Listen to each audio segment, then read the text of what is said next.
טוב, אז אנחנו בחרנו את חברת אינטל לניתוח, את הקייס של אינטל עבור ניתוח הקייס. אינטל, דוגמה קלאסית לחברה שהייתה מאוד מאוד דומיננטית בשוק שלה, בשוק המחשבים האישיים, המעבדים למחשבים האישיים, ולמעשה התמודדה עם חדשנות משבשת, שוק המובייל. מתודולוגיות שבאות לידי ביטוי בקייס, אני אסביר בקצרה. The Innovator's Dilemma, באמת הקורס יושב על המתודולוגיה הזאת. למעשה המקום הזה, הצומת דרכים שבו חברה נמצאת במקום של האם להיכנס וליישם חדשנות משבשת על אף המגרעות והסיכונים, או להישאר באמת בתוך התחום של עסקי הליבה במקום הבטוח. מתודולוגיה נוספת, למעשה מתודולוגיה של חדשנות משבשת, לאפיין אותה, מה היא, איך היא נראית. מתודולוגיה השלישית זה מתודולוגיה של חדשנות פתוחה אל מול חדשנות סגורה. למעשה חברות שהן בחדשנות סגורה, הן לא משתפות את הידע שלהן, הן לא קונות חברות עם טכנולוגיה מסוימת, הן עושות הכל בעצמם בפנים בחברה בצורה סגורה. חדשנות פתוחה, למעשה חדשנות שאומרת אנחנו פתוחים ופותחים, אנחנו מבינים שאנחנו לא יכולים לעשות הכל לבד, רוצים להיעזר, רוצים לשמוע, בגלל כל מיני אינטרסים, בין אם במקום בשביל לא לפספס כל מיני חדשנויות, וזה באמת בחירה של חברות בין אם לעשות את זה ובין אם לעשות את זה. ואנחנו נדבר גם קצת על המתודולוגיה הזאתי. המתודולוגיה הבאה של באמת חמשת העקרונות שלמעשה מסבירים גם למה חברות נכשלות ביישום של חדשנות משבשת, למה בעצם זה קורה. אז באמת ניתן לניר קצת יותר לגעת בזה, אבל בעיקרון אנחנו סומכים, חברות סומכות יותר מדי על הלקוחות שלה ועל המשקיעים שלה, אז קשה להם לעשות דבר שהוא כנגד הציפיות. השווקים עדיין קטנים, הם עוד לא גדולים, אז קשה לצפות האם מדובר בחדשנות משבשת, או מדובר בהחלטה שאנחנו נתחרט עליה בהמשך. אי אפשר לנתח שווקים שעדיין לא קיימים, אז ככה אי אפשר גם לדעת, לנתח מה אנחנו נקבל מהמרקט הזה בהמשך. התרבות הארגונית לפעמים מאתגרת ומחשלת ולא מאפשרת באמת לעשות כזה שינוי שהוא תמיד יהיה שינוי שהוא חריג, שהוא מאלץ, שיש לו מחירים. וכמובן מבחינת הטכנולוגיה, בסדר? בסוף החדשנות המשבשת היא מצריכה טכנולוגיה חדשה שעדיין לא קיימת, ויש פה גם את הסיבה הזאת שלמעשה מאתגרת את החברות. מתודולוגיה נוספת שאנחנו נתאר פה זה המתודולוגיה של השקעות פיננסיות אל מול השקעות אסטרטגיות. השקעה אסטרטגית זה השקעה בחברה לשם יישום אסטרטגיה, זאת אומרת יישום של מטרות ארוכות טווח, והשקעה פיננסית שזה באמת בשביל איזשהו רווח מיידי, חשיבה לטווח קצר. אז אנחנו נדבר גם על המתודולוגיה הזאתי. אז ככה, אנחנו דייבינג אין לאינטל. אינטל היא חברה בתחום הסמי קונדקטור, היא התחילה בחברת ממורי והתגלגלה לתחום המעבדים. החברה הוקמה על ידי מהנדסים, אחד המוכרים מהם זה גורדון מור, שלמעשה הוא עליו קיים חוק מור, שלמעשה אומר שמעבדים הולכים להכפיל את עצמם בתוך שנתיים, שזה כבר מראה על האופי של החברה ומי שבנה אותה. אז ב-1968 החברה הוקמה, 1971 הוציאו את המעבד הראשון, שלמעשה היה צעד ראשון בתחום הזה של הסמי קונדקטורס. משם, 1981, אירוע שהפך להיות מאוד מאוד משמעותי והשפיע על עשרות שנים אחרי זה על אינטל, הפרטנר, בעצם השיתוף פעולה עם IBM שהביאה את החומרה, לבין ווינדוס שהביאה את המערכת הפעלה ואת הארכיטקטורה של המעבד הביאה אינטל. ב-1985 אינטל יצא עם קמפיין של אינטל אינסייד, שלמעשה קמפיין שהוא שבר את כל המוסכמות, כי הוא למעשה נותן ערך למי שיושב מאחורי המחשב, לטכנולוגיה עצמה, שככה החריג חברה שהיא B2B קלאסית למותג שהוא מותג צרכני. ב-1990 השיקו את המעבדים, את הנבחרת, שלמעשה כבשו את השוק והשיגו לה את הדומיננטיות שהייתה לה. קצת על החברה, על החברה עצמה ועל האפיונים שלה, היה לה פוקוס מאוד גדול על הביצועים, על האיכות, תמיד הפרימיומיות של הטכנולוגיה והחוזק, והאיכות הייתה על פני המחיר, כאילו תמיד המחיר שיקף את הביצועים, תמיד כל הייצור והפיתוח תמיד התאפיין באינטל, שהם אלו שעשו הכל מההתחלה ועד הסוף, הם היו בבעלות על מפעלי הייצור שלהם, והיה להם פרטנרשיפ מאוד מיוחד עם כל האקוסיסטם שלהם, זה מה שהביא להם את הדומיננטיות בשוק. אז באמת זה ככה על אינטל כחברה באופן כללי. אני עוברת. מבחינת המודל העסקי, קצת להבין, בעצם ההכנסות של אינטל בעיקר היו מהלקוחות של המחשבים האישיים, גם היה פה את מרכזי המידע וסגמנטים נוספים, פחות מאחוז מכל ענף התקשורת והמובייל. היא הייתה דומיננטית לחלוטין בתוך המרקט הזה, גם בסרברים וגם ב-PC,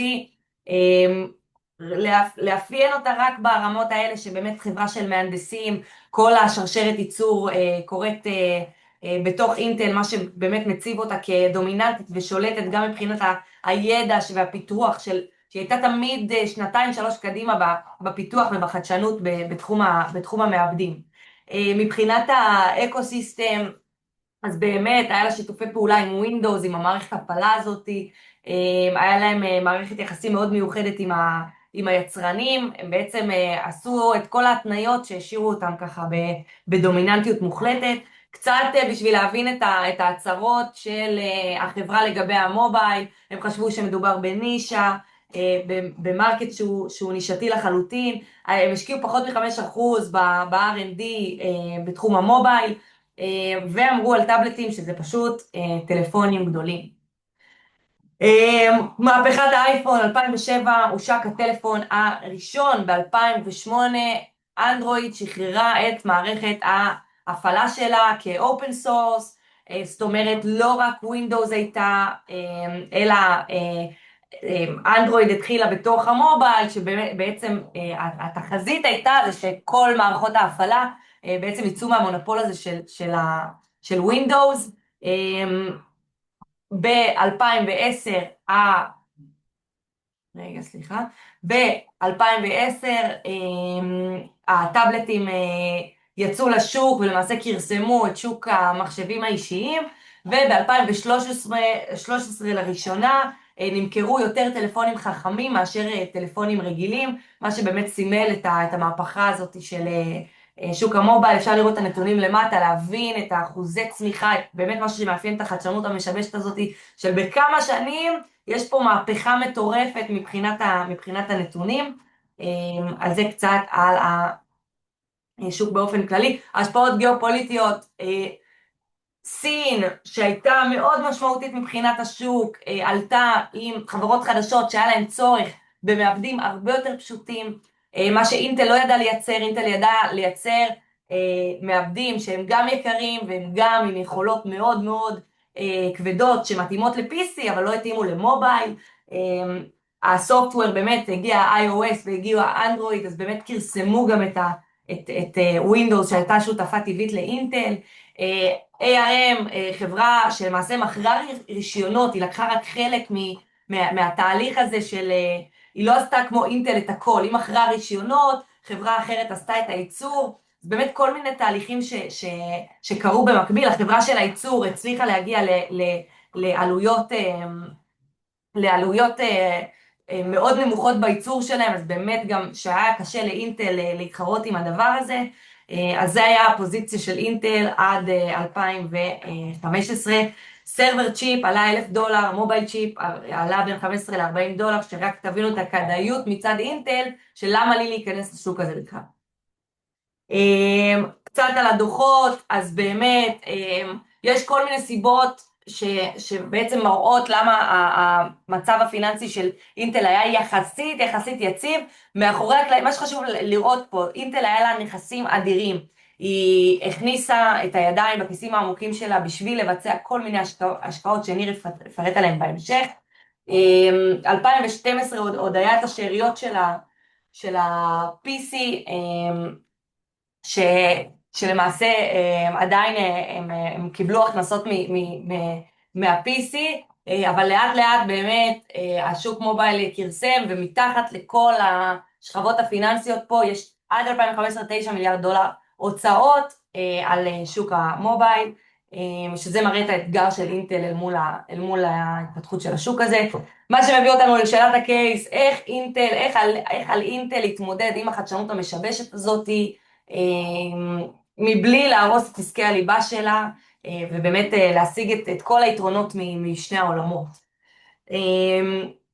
בואו נדבר קצת על מה מאפיין את שוק המובייל לשוק שהוא מבטא חדשנות משתבשת. אז בהכרח הרבה יותר קל לשימוש, בהכרח זול יותר, מביא הצעת ערך חדשה שלא הייתה למחשבים האישיים. בהתחלה באמת היכולות של הסמארטפונים היו מספיק טובים, כן? אבל פחותים בהכרח ממה שהיה היום בשוק מבחינת המעבדים, והשוק היה קטן מאוד בהתחלה. בעצם הנתיב של השיבוש זה באמת היה שהתחילו ב-PC עם באמת ביצועים מאוד גבוהים ומחיר מאוד גבוה, והמובייל מה שעשה פשוט חיסל את זה עם ביצועים יותר נמוכים, אבל מספיקים למה שהשוק צרך בסוף, וגם מבחינת המחיר.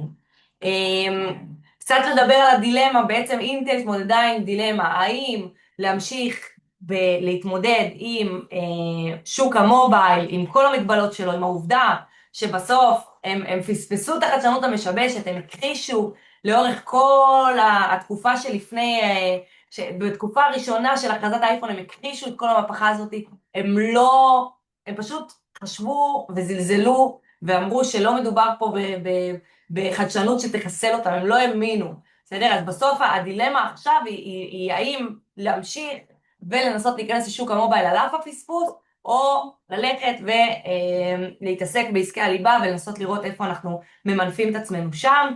יש פה קצת ציטוטים שמראים את המקום ואת הבורד של אינטל לגבי הדילמה הזאת, בסדר? למה לי בכלל להיכנס לזה? כי זה פוגע לי ככה וככה וככה וככה, אז באמת זאת הדילמה שהייתה פה. בעצם יש פה משפט של קלייטון שאומר, הנהלה טובה זה הסיבה העיקרית לזה שהתעשייה הזאת שאינטל לא הצליחה או לא מצליחה להחליט ללכת וליישם חדשנות משבשת, בסדר? כי כל הנהלה טובה בסוף אומרת כאילו כל הנתונים מראים בסוף שההחלטה הבטוחה, הטובה, זה ללכת ולעשות להמשיך להתעסק בעסקי הליבה. ולכן יש פה את המשפט הזה שהוא מאוד משמעותי, והוא ככה מסביר פה על הכל. קצת על המתודולוגיה הבאה, בעצם אינטל עשתה חדשנות סגורה לחלוטין, עשתה מעבר לחדשנות פתוחה, קנתה חברות חיצוניות, בסוף היא גם קנתה חברה שייצרה את המעבדים במפעלים של היריבה הכי גדולה שלהם, בסדר? אז היא ממש הייתה צריכה לפתוח את כל הקניין, את כל המודל שהיא הייתה רגילה אליו, גם מבחינה תרבותית, מחדשנות סגורה לממש חדשנות שהיא פתוחה, שהיא מאפשרת ושהיא מכניסה לתוך התהליך חברות אחרות ומודלים אחרים שלא באמת אינטל עושה הכל. סליחה, רגע.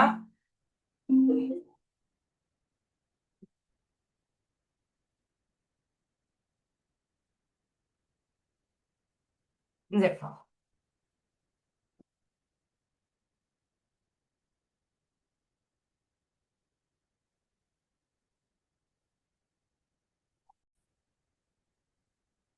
היי. אוקיי, אז כמו שירדן הסבירה, מתודולוגיה נוספת שלמדנו בקורס זה 5 העקרונות לחדשנות פורצת דרך, והרבה פעמים איך חברות לא עמדו בחמשת העקרונות האלה ובגללם הם נכשלו לייצר חדשנות פורצת דרך. אז במקרה של אינטל, אה, אינטל נכנסה בעצם מאוחר לשוק המובייל ולשוק הטאבלטים. היא בהתחלה התמקדה בקור ביזנס שלה, שזה היה לייצר צ'יפים שהם היו יותר משוכללים ויותר יקרים לשרתים. וכששוק הטאבלטים פרץ, בהתחלה היא שכנעה את עצמה שאנשים לא צריכים טאבלטים ושזה עדיין לא שוק כזה גדול. הצ'יפים יותר זולים ובעצם לא שווה להיכנס לשוק הזה עדיין. כשהיא התחילה כבר לעשות צעדים משמעותיים זה היה יותר מאוחר וכבר ARM הייתה חזקה בפנים, וחברות נוספות שאנחנו נראה עוד מעט כבר היה להם נתח שוק משמעותי, והיה לה הרבה יותר קשה להיכנס. העיקרון הזה זה בעצם אחד העקרונות שחברות הרבה פעמים לא מצליחות לנתח את השוק מספיק מוקדם, כי אין שוק לנתח. ועיקרון נוסף זה בעצם שחברות גדולות כמו אינטל צריכות,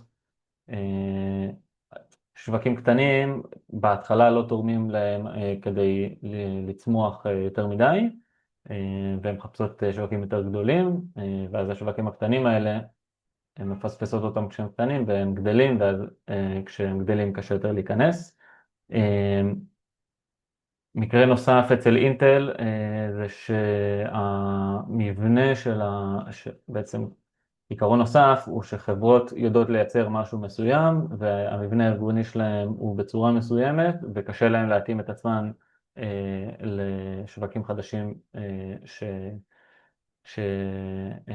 שנוצרים. אז גם אצל אינטל הצ'יפים שלה היו מאוד מאוד יקרים, מאוד משוכללים, היו מאוד חזקים, אבל היה להם צריכת חשמל גבוהה מדי, ולקח לה המון זמן, היא עשתה גם את הייצור וגם את הפיתוח בעצם, ולקח לה המון זמן לעשות את המעבר הזה לטכנולוגיה שהיא יותר מתאימה למובייל ולטאבלטים, אז זה היה איזשהו עוד עיקרון שהיא בעצם נפלה בו. ודבר אחרון זה שבאמת הרבה פעמים חברות הן מייצרות דברים שהם יותר מדי חזקים, יותר מדי טכנולוגיים, עושות איזשהו משהו שטכנולוגית הם מצליחים לעשות את הכי טוב שלהם ולייצר איזשהו מוצר מאוד מאוד טוב, אבל לאו דווקא תמיד לדבר הכי טוב יש את הדרישה בשוק, הוא פוגע הכי טוב בדרישה בשוק. אז גם פה אצל אינטל הצ'יפים שלהם היו עם יכולת חישוב מאוד חזקה, צ'יפים מאוד טובים, מאוד מפותחים, אבל הם לאו דווקא התאימו דרישת השוק, שזה היה צ'יפים יותר זולים, שהתאימו לטלפונים שבעצמם הם יותר זולים מהצ'יפים שאינטל הייתה מוכרת לשרתים. עיקרון נוסף שחברות הרבה פעמים נופלות בו זה שהן תלויות במשקיעים ובלקוחות קיימים כדי לממן את עצמם. במקרה של אינטל היא כבר הייתה חברה מאוד מאוד ענקית, היא השקיעה 5 מיליארד דולר בפיתוח של המובייל והלפטופים, בחטיבה הזאת היא הפסידה את כולם, אנחנו נראה, אבל בעצם זה לא משהו שעצר אותה יותר מדי, היא כן השקיעה הרבה כסף. אה,